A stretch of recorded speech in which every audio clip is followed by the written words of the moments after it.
retirement probably means one thing to you: saving enough in your pension and other accounts to make work optional and then eventually stop working for good. But for many, it doesn't always go as planned. So today in this video, I'll just share the 5 big mistakes I've seen people make when planning for retirement and how you can avoid them. Now, you might be looking at me and thinking, what could this 35-year-old possibly know about retirement? Fair point. But over the last decade and as a chartered financial planner, I've worked closely with hundreds of clients to help them retire comfortably, but more importantly, stay retired. Along the way, I've seen the same avoidable mistakes pop up time and again. So today in this video, we're going to have a look at them so you can avoid them too. You've worked hard for years and finally reach an age, say 60, when retirement feels within reach. But things don't go as planned. And by the time you're around 70, you find yourself having to make some big adjustments like cutting back on expenses, or even worse, considering going back to work because your savings are just running out faster than expected. On the other side, I also see many people who wait too long to retire. While delaying retirement might seem like a safer option, it could mean missing out on your best and most active retirement years. Sure, every year you delay can improve the likelihood of not running out of money, but imagine how you would feel knowing you could have comfortably retired a year or two earlier. Perhaps you wouldn't start working completely, but it would be a choice and not a necessity. And many clients tell me that just knowing when they can retire and having the option to continue working gives them peace of mind. It takes the pressure off because they know if anything changes, they are financially secure. So what's the key takeaway? It's finding that retirement sweet spot where your finances and your health are aligned, allowing you to retire confidently without that fear of running out of money. This is where a financial projection comes in. So proper forecasts can help you understand when the right time might be to retire or scale back on work. While some people create their own spreadsheets, I prefer using specialized software that accounts for your full financial picture, from income and savings to expenses and future goals. Now, it's not a crystal ball, but it does provide a clearer idea of when you can retire comfortably. It's about making an informed decision so you can enjoy retirement without those financial worries. For example, take Sue. She's planning to retire at 60. After applying several strategies, her retirement score comes in at a solid 109%. This means she should have enough to fund her retirement until age 95. And that's 35 years, while still having some surplus funds at the end. And that's great news. And if Sue retires a year earlier at 59, her score drops to 95%. While this isn't a disaster, it does suggest a potential shortfall, as she'll have one less year of contributing to a pension or ISA and one more year of withdrawing from her portfolio. She may need to adjust her spending, but she's still in a relatively good position. Now, if Sue waits until age 61 to retire, her score jumps up to 121%. That gives her a comfortable cushion, meaning she could spend more in retirement. However, delaying retirement by that extra year might mean missing out on valuable time she could have spent with her family, traveling, or enjoying the more active years of her retirement. The goal is to strike a balance so that you can enjoy retirement on your terms without that financial stress. One of the most critical aspects of retirement planning is how your investments are allocated across different asset classes, sectors, and countries. Asset allocation and diversification are essential tools that protect your financial future, especially in retirement. A mistake I often see retirees make is becoming too concentrated in one particular asset class or holding, whether it's putting too much in equities, sticking heavily to cash or property, or holding a large portion of wealth in a single country like the UK. While certain assets may have performed well in the past, relying too heavily on them can increase risk, particularly as you enter retirement. This chart, called the randomness of returns, shows how various asset classes, sectors, and countries have performed from 2008 to 2023, with the best performer at the top and the worst at the bottom each year. For instance, we can track how gold has performed each year, and we can notice the fluctuations in its returns. The same can be done for other asset classes like global bonds. You can also examine specific sectors such as healthcare and utilities, or look at the performance of developed countries like the UK. The key point is that concentrating your wealth in one asset class or in a single country like the UK can expose you to that speculative risk and increase the sharper ups and downs that you may experience. This is why the principle of diversification is so important for reducing risk and maintaining a more stable retirement portfolio. As you approach and enter retirement, the ability to recover from market downturns becomes more limited. A well-diversified portfolio spreads your investments across a variety of asset classes, such as stocks, bonds, property, and cash. And diversification is essentially your safety net. It ensures that you're not putting all your eggs in one basket, which can be especially harmful when markets are volatile. One risk that is often overlooked by retirees is sequencing risk. And this occurs when market downturns coincide with withdrawals from your portfolio early in retirement, which can lead to depletion of your savings faster than expected. The market drops significantly and you withdrawing during that period, it can leave you with less capital for the rest of your retirement. I won't go into too much detail about sequencing risk, as this will be covered in detail in a later video.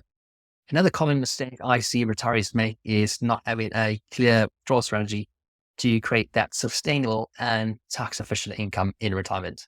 There are several key factors to consider. For instance, which account should you withdraw from first? Is it your pension, ISA, or a combination? And how will you access your pension? Should you use an annuity? Is it F+ or flexible drawdown? And what about the 25% tax-free cash? Will you take it as a lump sum or spread it over several years? While investment returns are important, many overlook the impact of taxes. Let me illustrate with Steve and Jane. They're both 65 and recently retired. They have enough savings for comfortable retirement, but they haven't developed a clear strategy for accessing their various accounts, which includes pensions, ISAs, and a general investment account. Currently, their withdrawals are set to come out of each account proportionally, meaning all their accounts are being depleted the same rate. While this may seem straightforward, it's not the most tax efficient approach for Steve and Jay. What we aim to do is manage their taxable income throughout retirement by withdrawing from the right account at the right time. This way, we can take full advantage of tax allowances and ensure that they're not paying more tax than necessary. Let's take a look at the total tax chart. It shows the taxes they pay over their retirement, their current withdrawal method, versus the green line, which represents a more tax-efficient strategy. You notice the green line is lower, meaning less tax paid over the course of their retirement, but let's focus on their cumulative impact. Without a tax-efficient strategy, Steve and Jane would pay a total of £226,000 in taxes over their retirement.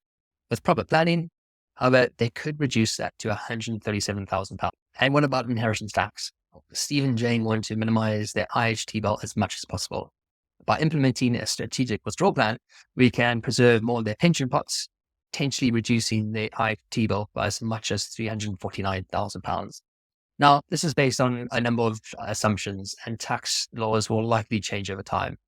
This is not a recommendation, but it highlights the importance of adapting your financial plan to stay tax efficient throughout retirement. On the flip side, there's the fear of spending, which is reason number 4.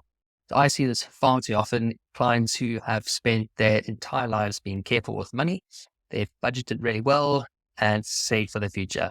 But when retirement finally arrives, they struggle to shift gears. Instead of enjoying the rewards of their hard work, they feel guilty about spending. But the truth is that you worked hard and saved up. Now it's time to let go of that anxiety and embrace the freedom you've earned. Your retirement plan should be created to give you peace of mind. It was designed so you can enjoy life without second guessing every purchase. Can we reduce the fear of spending in retirement? Absolutely, but it requires some analysis. This is where we look into what if scenarios. So what if the market crashes and your portfolio drops by 30% just as you retire? What if investment returns fall short of expectation? And what if inflation rises faster than expected? Or you live 5 to 10 years longer than planned?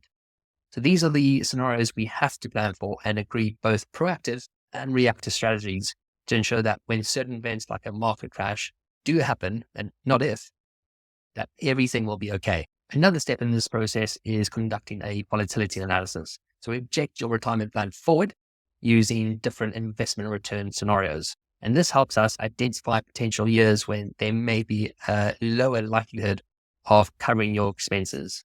These are highlighted by red bars in the analysis.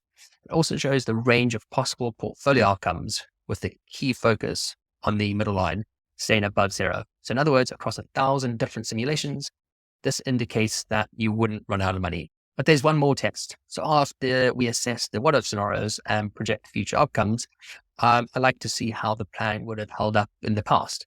Specifically, we look at the worst possible time to retire.